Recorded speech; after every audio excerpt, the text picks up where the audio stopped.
សួស្តីបងប្អូនអរគ្នានេះគឺជាវីដេអូដែលលេងពេញមួយថ្ងៃហើយការថតនេះគឺនៅរមណីយដ្ឋានបៃតងនៅខាង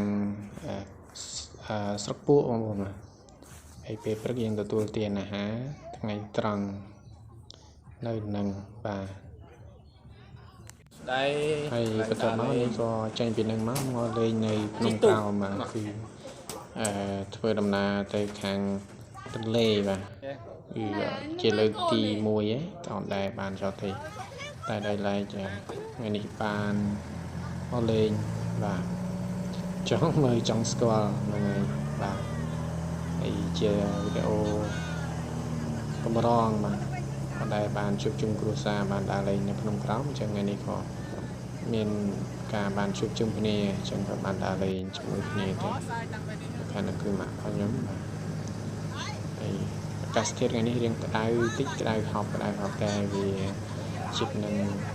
ភ្លៀងមិនរកភ្លៀងមកដល់ល្ងាចតិចក៏ទៅជាសតលបងប្អូនយើងបាទទៅលេងដូចគ្នាគឺមានអារម្មណ៍ថាវាស្រស់ស្រាយបែបផ្លែភ្នែកព្រោះអីថ្ងៃនេះថាទៅលេងនៅខាងអង្គរដែរខាងអង្គរគាត់តែដោយសារនៅនឹងស្ទះពេកអញ្ចឹងក៏អបែរទឹកដៅមកខាងភ្នំក្រោមវិញម្ដងគឺថាសបាយបាទគឺជាកូនបើបាទកូនប្រុសបើហ្នឹងហើយទិដ្ឋភាពទាំងអស់នេះគឺ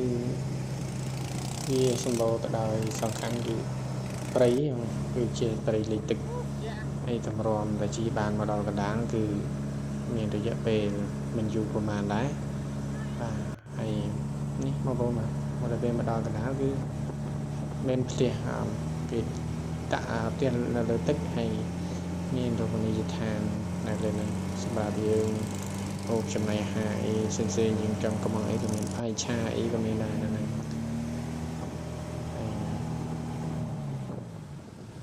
ដូចបងប្អូនបានឃើញអញ្ចឹងជំនួយទៅទៀតខ្ញុំនឹងថតឲ្យដល់ហើយកន្លែងដែលមានចិនសัตว์នៅលើហ្នឹងគាត់កន្លែងគាត់ស្អាតគាត់មានចិនក្តាក់ទ្រុងពោះថ្លាន់នេះពោះថ្លាន់អត់ស្អាតណានេះសត្វមួយទៀតអត់ស្គាល់ដែរហើយអានេះទៀតគឺកពើហើយក្នុងទ្រុងហ្នឹងក៏មានកង្កែបដែរបងប្អូនបានអញ្ចឹងអរគុណច្រើនបាទបងប្អូនអរគ្នាបាទទៅនៅវីដេអូរបស់ខ្ញុំអរគុណច្រើនជំរាបលាបាយសុខសប្បាយតាមផ្លូវបាទសុខសប្បាយទាំងអស់គ្នា